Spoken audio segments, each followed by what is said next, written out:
오늘 은혜 받으실 하나님의 말씀은 요한계시록 11장 15절에서 19절 말씀입니다.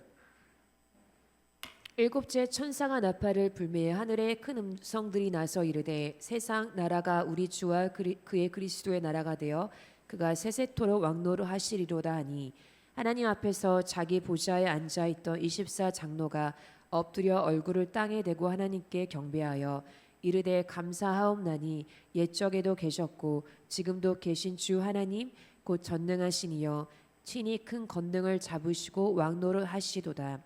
이방들이 분노하매 주의 진노가 내려 죽은 자를 심판하시며 종 선지자들과 성도들과 또 작은 자든지 큰 자든지 주의 이름을 경외하는 자들에게 상 주시며 또 땅을 망하게 하는 자들을 멸망시키실 때로소이다 하더라. 이에 하늘에 있는 하나님의 성전이 열리니 성전 안에 하나님의 언약궤가 보이며 또 번개와 음성들과 우레와 지진과 큰 우박이 있더라. 아멘. 아멘. 일곱째 천사가 나팔을 불자 하늘에서 큰 음성이 터져 나옵니다. 세상 나라가 우리 주와 그의 그리스도의 나라가 되어서 그가 세세토록 왕노릇 하시리로다. 이 내용 가운데 그리스도의 나라가 되었다라고 번역된 이 헬라어는 에게네토라는 이 단어인데 단순한 미래의 희망이 아니라 이미 결정된 그런 하나님의 통치의 선언을 의미하는 완료적 성격을 가진 이 과거형 단어라는 겁니다. 다시 말해서 세상의 주권이 사탄과 인간 권력에게서가 아니라 하나님과 그리고 그리스도께로 완전히 이전되었음을 선포하는 그런 하늘의 공식 선언이다라고 볼 수가 있습니다. 왕노릇 하시리로다라는 이 문장은 이 성부 하나님과 성자 그리스도의 통치가 그 둘이 아니라 하나의 주권 그리고 하나의 왕권임을 드러낸다라는 겁니다. 삼위일체 하나님께서는 하나의 주권 그리고 하나의 왕권으로 그 통치하시지 이것을 분리해서 생각할 수 없는 그러한 동일한 왕권 그리고 동일한 그 한 분의 통치자라는 의미를 가지고 있습니다.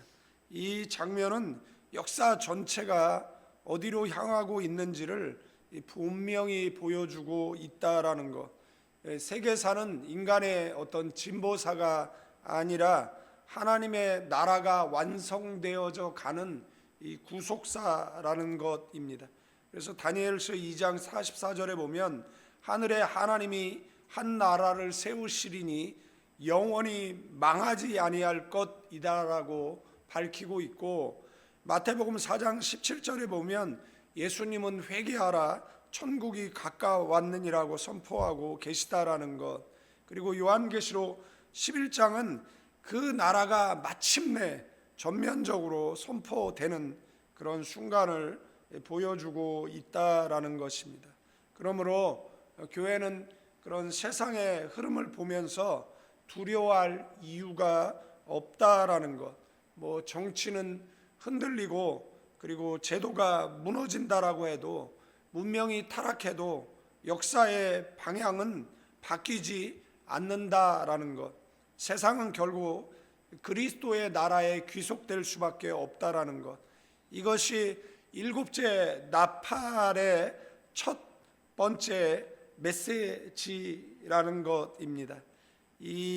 그리고 하나님의 통치는 그 하나님의 심판과 그 다음에 하나님의 그 보상으로 이제 완성이 된다라는 내용이 16절서부터 18절 내용 속에 나와 있습니다.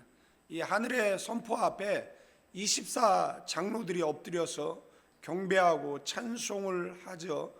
그리고 그들이 하나님을 옛적에도 계셨고 지금도 계신 주 하나님 곧 전능하신 이여라고 고백하고 찬양하고 있는 것을 보게 되어지는데 1장 8절에 보면 비슷한 내용이 나오는데 이제도 계시고 전에도 계셨고 그 다음에 장차 오실 이라고 표현하고 있는데 여기에서 빠진 내용이 장차 오실 이가 빠져 있습니다. 그래서 옛적에도 계셨고 지금도 계신 주 하나님 곧 전능하신 이여. 그러면 장차 오실 이라는 이 문장이 왜 빠졌느냐라는 것인데 이것은 하나님의 통치가 이제 시작되었다라는 그런 의미이겠죠. 그러니까 더 이상 오실 분이 아니라 이미 권능을 잡고 그 다음에 통치하시는 분이라고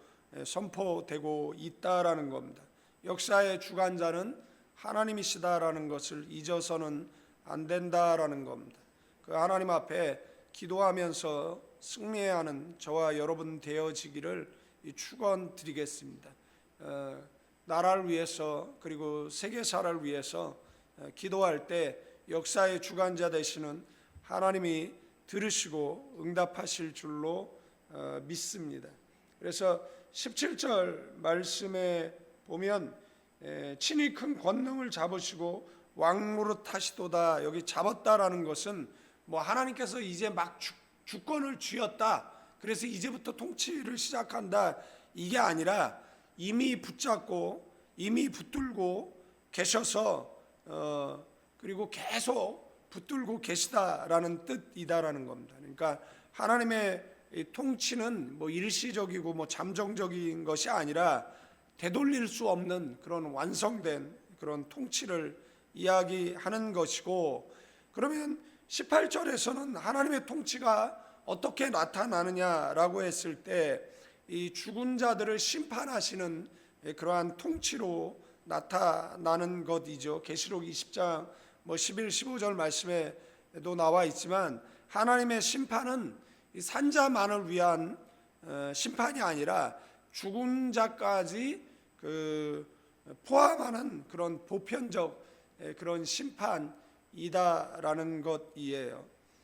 두 번째는 여기 성도와 그 다음에 주의 이름을 경외하는 자들에게 상 주시는 그러한 통치가 나와 있어요.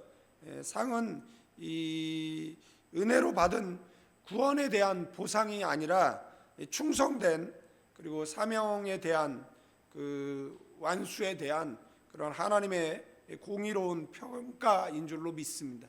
그러니까 우리가 하나님 앞에 섰을 때 뭐 천국이냐 지옥이냐라는 문제로 쓰는 것이 아니잖아요. 우리는 예수를 믿어서 이미 구원을 얻은 사람들이니까 얼마나 충성했느냐에 대한 그런 상급의 심판대 앞에 저와 여러분들은 서게 되어질 줄로 믿습니다. 그래서 사도 바울은 생명의 말씀을 밝혀 나의 다름질이 헛되지 않고 수고도 헛되지 아니하므로 그리스도의 날에 나로 자랑할 것이 있게 하려 함이다라고 자신은 하나님 앞에 자랑거리 가지고 서고 싶다라고 고백한 것을 보게 되어진다라는 것, 저와 여러분들이 하나님 앞에 자랑거리 가지고 설 수 있는 저와 여러분 되어지기를 주님의 이름으로 축원드리겠습니다. 그래서 그것에 대한 심판이죠. 그것에 대한, 그러니까 저와 여러분의 심판은 그 상급에 대한 심판인 줄로 믿습니다. 성경에 없는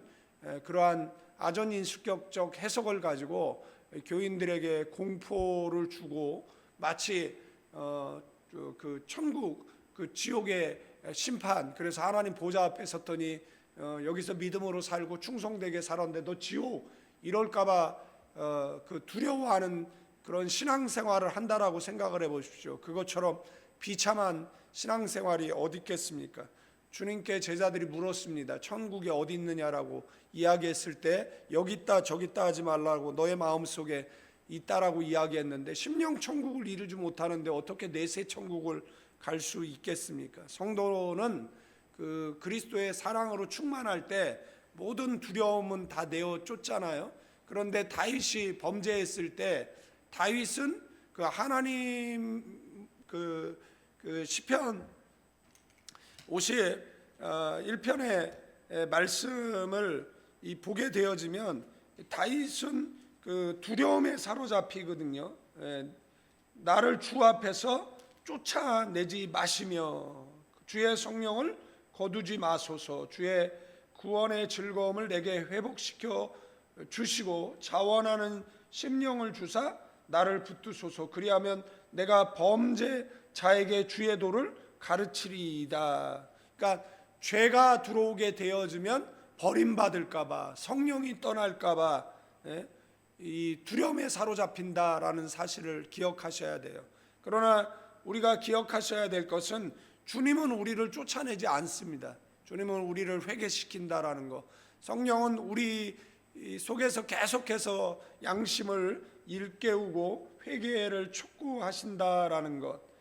그래서 하나님 쪽으로 가까이 가게 되어지면 그 그리스도인에게 3대 표징 있잖아요. 항상 기뻐하고 쉬지 않고 기도하고 범사에 감사하게 되어진다라는 겁니다. 그래서 다른 사람에게 복음 전파자로 살겠죠. 그러나 죄에 갇혀 있으면 이 죄로 인해서 하나님의 징계를 받을까봐 두려운데 무슨 전도를 하고 무슨 선교를 하고 무슨 간증을 하면서 살아갔겠습니까? 하루의 삶이 지옥일 텐데, 그죠? 그 다음에 세 번째는 그 땅을 망하게 하는 자들을 그 멸망시키는 그런 하나님의 통치죠. 그래서 이 내용을 직역하면 타락시키는 자들을 파괴하신다 이렇게 되어져 있습니다. 하나님은 세상을 부패시키는 그런 세력, 곧 사단과 그 체제 전체를 제거하신다라는 겁니다. 이것이 하나님의 나라이죠. 하나님의 나라는 어떤 감상적인 위로의 나라가 아니라 이 공의와 그리고 심판과 보상이 동시에 이루어지는 나라인 줄로 믿습니다. 그래서 장로들의 그 찬송의 감정이 이제 폭발하는 것이죠. 드디어 정의가 세워졌다라는 이 거룩한 환호인 줄로 믿습니다. 마지막 이제 11장 19절 말씀을 보면 우리 그 11장 19절의 말씀을 다 같이 읽어볼까요? 이에 하늘에 있는 하나님의 성전이 열리니 성전 안에 하나님의 언약궤가 보이며 또 번개와 음성들과 우레와 지진과 큰 우박이 있더라 이렇게 되어져 있습니다. 뭐 다음에 설명드리겠지만 12, 13, 뭐 14장 그 16절까지는 이거를 지금 이렇게 생각을 하셔야 됩니다. 지금 그 하늘에서 이 요한계시록은 이렇게 펼쳐놓은 거잖아요. 그러니까 하늘에 있는 일이나 뭐 땅에 있는 일이나 이렇게 일직선상에 이렇게 펼쳐놓은 겁니다. 그러니까 뭐 땅에서 벌어지는 일, 그 다음에 하늘에서 벌어지는 일이 있잖아요. 그런데 또 여기에 뭐가 삽입되어져 있냐면, 그래서 이게 좀 헷갈리는데 이 12, 13, 14장은 그 인류 역사를 하나로 이렇게 축약시켜 놓은 겁니다. 그러니까 요거는 좀 이렇게 빼놓으면 돼요. 그래서 요거는 좀 빼놓고, 그래서 뭐 11장 19절에서 어디로 넘어갔냐라면 그 14장 뭐 17절로 이렇게 넘어가면 되는 것인데, 이게 뭐 11장이 있고 12장이 있으니까 이렇게 설교를 하지만 원칙적으로 보면 요거는 잠깐 빼놓아야 된다라는 겁니다. 이거는 인류 역사를 이렇게 축약을 해놓은 것이다라는 거예요. 그래서 뭐 11장 19절에 보면 성전이 열리잖아요. 그 다음에 17절에 보니까 성전에서 그 나오는 그 예리한 낯을 가진 자가 나오는 장면이 나오는 것입니다. 그래서 휴거를 그 주장하는 자들이 있어요. 그래서 환란 전에 휴거가 있을 것이다라고 얘기하는데, 그거는 옛날에 성경을 잘 몰랐을 때 무식한 목사님들이 그냥 얘기했던 것이고, 지금은 그렇게 얘기하면 무식하다라는 그 소리를 듣거나 아니면 그거는 개혁주의 신학이 아니다라는 소리를 듣는다라는 것이고, 그분들이 신학을 공부할 때가 벌써 오래됐잖아요. 그죠? 오래됐어요. 잠깐 무슨 일 때문에 미국에 잠깐 있었는데, 그때 한국에 있는 유명한 목사님이 와서 집회를 이제 하게 된 거예요. 그래서 공교롭게 집회 준비하는 팀에 들어가서 이제 집회를 준비를 하는 것이죠. 그런데 그분이 이제 말씀을 이제 전하시는데, 앉아서 든 생각은 뭐였느냐라면, 저거 잘못 말하면 이단 사상인데, 삼위일체를 설명하는데 양태론이라 그래가지고 설명하는 거죠. 집에서는 아버지인데 교회에서는 목사고, 하나님이 남편이고, 이런 식으로 이제 하나님을 설명하는 것을 양태론이라 그래가지고 이단 사상이거든요. 태양이 있는데 빛이 있고 열기 있고 이렇게 삼위일체를 설명하는 것은 잘못된 것인데, 왜 저분은 저렇게 설명할까라고 생각했을 때, 저분이 신학을 배울 때는 이미 40년 전 이렇게 되잖아요. 그러면은 그 사이에 이제 신학이 발달을 하는데, 이게 업데이트를 하지 않은 것이다라는 것이에요. 좀 이따가 설명을 좀 드리도록 하는데, 그래서 만약에 휴거가 일어나면 언제 일어나느냐라고 얘기했을 때, 이때 일어나는 거예요. 이때 일어난다. 자, 이거 오해하지 말고 들으시길 바라는데, 이때 일어난다라는. 왜냐면은 앞에 보면 12절에 올라오라, 그다음에 19절에 성전이 열리고, 성전이 열려야 들어가잖아요. 그러니까 여기에서 휴거가 일어난다 이렇게 주장하는 그러한 주장이 있다라는 말씀을 이제 드리고, 뒤에 가서 이제 좀 다시 설명을 드리겠는데, 요한은 하늘의 성전이 열리는 장면을 봐요. 그리고 그 안에 뭐가 보이는 겁니까? 하나님의 언약궤가 이렇게 드러나게 되어져 있습니다. 언약궤는 구약에서 하나님의 임재와 언약의 중심이잖아요. 그러니까 하나님의 임재를 상징하는 게 언약궤잖아요. 그 언약궤 안에는 뭐가 들어가 있어요? 모세 두 돌판이 들어가 있고, 만나항아리가 들어가 있고, 아론의 쌍난 지팡이가 들어가 있죠. 우리는 외경이라 그래가지고 보지 않는 성경이 있어요. 성경이 있는데,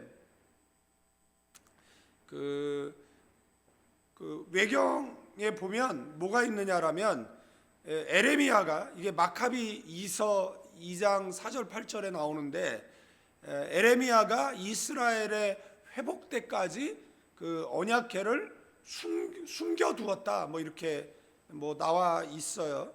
근데 우리는 외경을 인정을 하지를 않으니까, 보지를 않으니까, 그러나 말씀을 이제 좀 드려두는 것인데,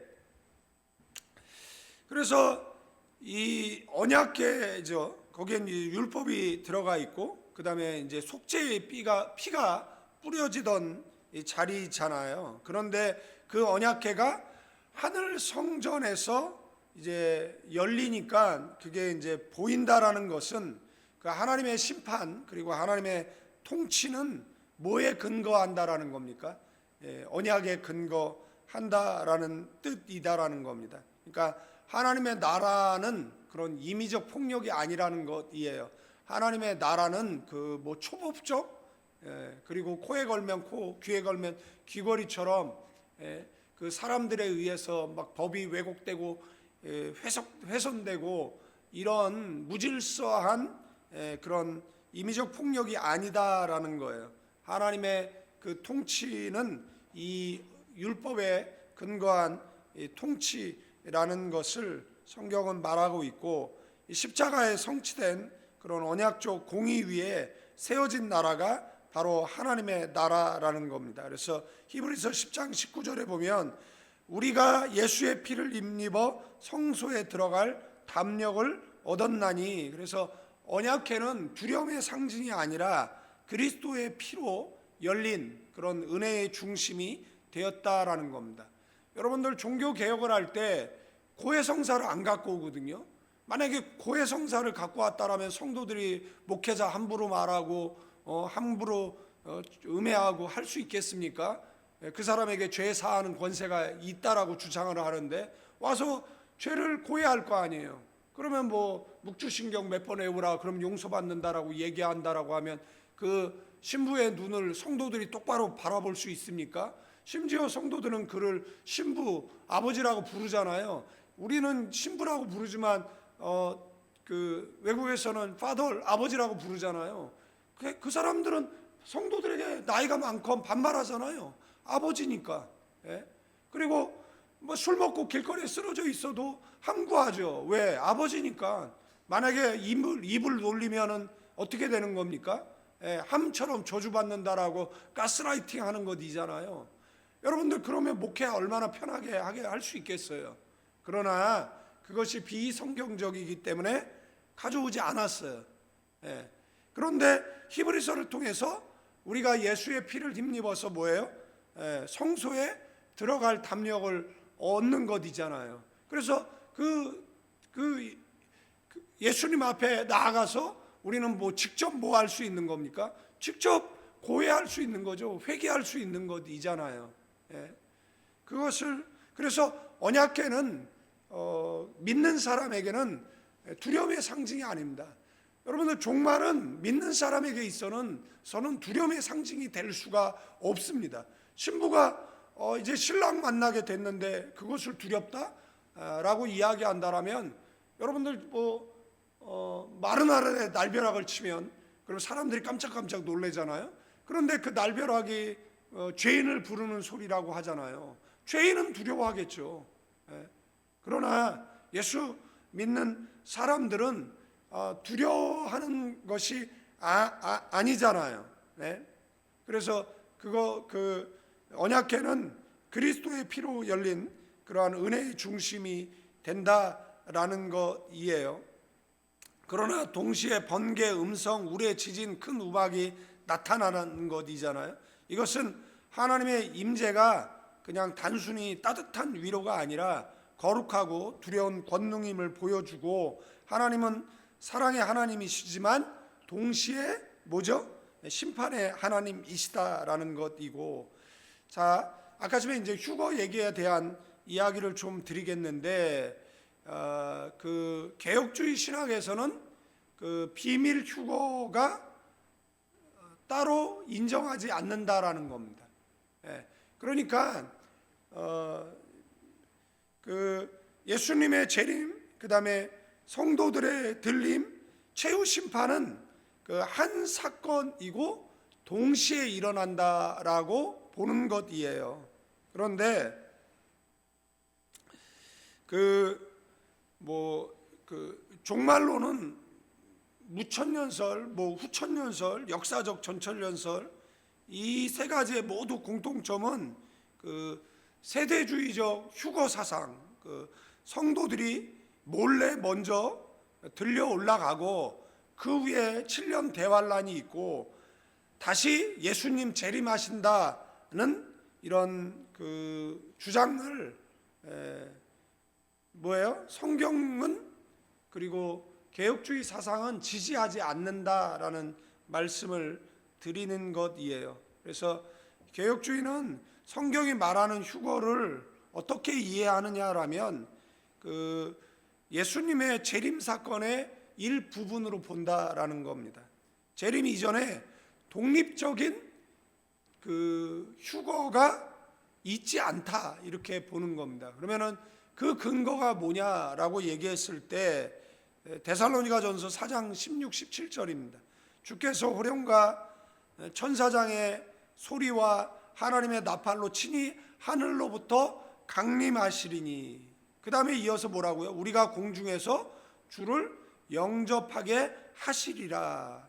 거예요. 그러니까 공중에서 주를 영접한다라는 이 표현은 이 고대 도시에서 왕을 맞으러 나갔다가 다시 함께 입성하는 그런 장면을 이야기한다라는 겁니다.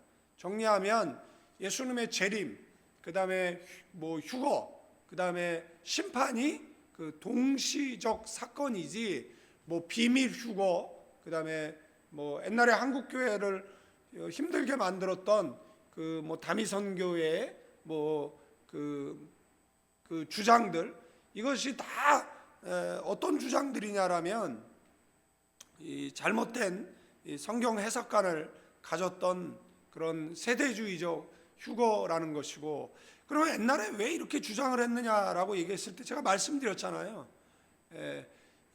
무식해서 그런 겁니다. 그러니까 좋게 생각하면 무식해서 그런 거고, 나쁘게 생각하면 이건 이단 사상이다라는 것을 아셔야 되는 것이고, 여러분들 성경은 십자가 없는 부활이 없습니다. 그런데 십자가 주시기 전에 우리는 뭐 들림 받아가지고 우리는 뭐 고난을 안 겪는다? 그런 얌체 같은 생각을 하면 되겠습니까?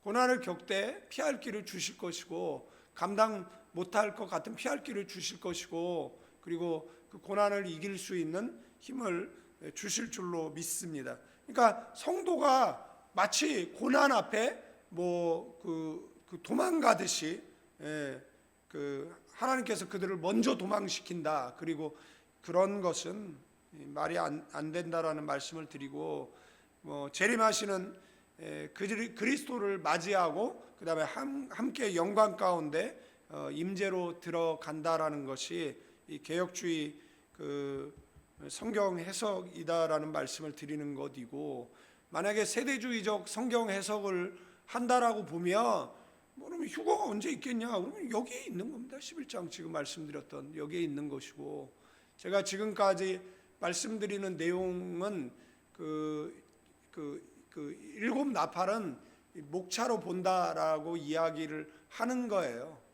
그 다음에 일곱 나팔이 불렸을 때 뭐죠?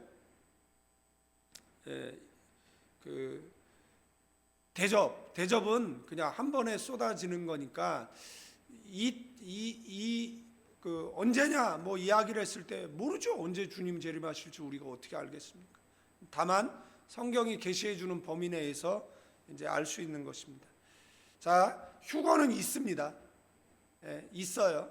그러나 비밀 휴거는 없다라는 겁니다. 정리하면 들림은 있어요. 그러나 재림과 분리되지 않는다라는 것이고요. 공중으로 들리겠죠. 그러나 도피가 아니라 영접이다라는 겁니다. 도망치는 것이 아니라 재림하는 예수님을 영접하는 것이다라는 겁니다. 재림은 뭐죠? 단 한 번의 사건이에요. 우리의 휴거도 단 한 번의 사건입니다. 이것을 달리 해석하는 것은 개혁주의적 해석이 아니다라는 것이고, 그날에 뭐가 일어나죠? 성경에 나오죠. 죽은 자의 부활, 산자의 변화, 성도의 들림, 최후의 심판, 새 하늘과 새 땅의 시작, 이 모든 것들이 동시에 일어난다라는 말씀을 드리는 것이에요. 그래서 개혁주의 휴거론을 경계하는 것이 뭐냐라고 얘기했을 때 어디에도 재림이 두 번 있다라는 구조는 없다라는 것을 아셔야 됩니다. 그래서 뭐 요즘도 뭐 교회 우편물이 오더라고요. 저한테 뭐 우편물 보낼 사람이 없는데 보면은 뭐 신천지, 그다음에 보면은 이제 뭐 휴거, 뭐 이런 그죠? 원색적인 뭐 원색적이라 그러나 그 비진리 그 사람들에게 공포를 주는, 그다음에 이제 거기에는 이제 후원해라 뭐 이런 얘기가 뭐 나와 있는데, 그래서 기억하세요. 재림은 두 번이지 않습니다. 한 번의 사건이다라는 것이고, 성도는 환난을 피하고 도망치는 존재가 아니에요. 하나님께서 그 환난 속에 보전해 주는 존재. 아멘. 성경은 그걸 계속 이야기하고 있는데 자꾸 성경에도 없는 헛소리를 하면 안 되잖아요. 그리고 정말 유튜브를 이렇게 보면, 저희도 이제 교회 뭐 설교 영상을 이제 올리다 보니까 뭐 이렇게 뭐 보면 아직도 뭐 세대주의 뭐 잘못된 그 사상을 전하는 분들이 많다라는 것을 보게 되어지고, 이것이 잘못된 그런 종말관을 사람들에게 심어주겠다라는 생각을 갖게 되어진다라는 겁니다. 그래서 좋게 보면 그건 이설, 그러니까 무식하니까 잘못 말한 것이다라고 볼 수가 있는데, 너무 도가 지나치면 이제 이단으로 가겠죠. 그래서 이설과 이단이 있습니다. 이단은 이제 뭐 심판을 받겠죠. 그러나 이설은 그냥 뭐 무식하니까 잘못 말했다. 뭐 저도 무식해서 뭐 잘못 말할 때 있어요. 그러나 잘못 말해도 나중에 이제 뭐 수정하고 계속해서 성경을 공부하고 뭐 그렇게 하죠. 뭐 설교를 준비하다 보면은 그래서 성경은 언제나 뭐를 얘기해요? 미리 빠져나가라 이렇게 말하지 않습니다. 성경은 언제나 우리에게 준비하라고 말하고 있는 줄로 믿습니다. 그래서 이 개혁주의 종말 그 신앙의 중심 메시지는 뭐냐라고 얘기했을 때, 성도는 환난을 면제받는 자가 아니라 환난 가운데서 보존받는 자이다라는 것, 휴거는 도망이 아니라 승리라는 것, 재림은 탈출이 아니라 왕의 입성이라는 것 기억하시기를 주님의 이름으로 축원드리겠습니다. 정리하고 마치겠습니다. 세상은 우연히 흘러가지 않습니다. 반드시 그리스도의 나라로 귀속된다라는 것. 하나님의 나라는 감정의 위로가 아닙니다. 반드시 심판이 있고 반드시 보상이 있고 반드시 완성되어지는 정의의 나라. 아멘. 하나님의 나라는 십자가로 세워진 언약 위에 굳게 서 있다라는 것. 그 임재는 은혜이면서 동시에 거룩한 두려움이라는 것. 그러므로 교회는 세상을 두려워할 이유가 없다라는 것.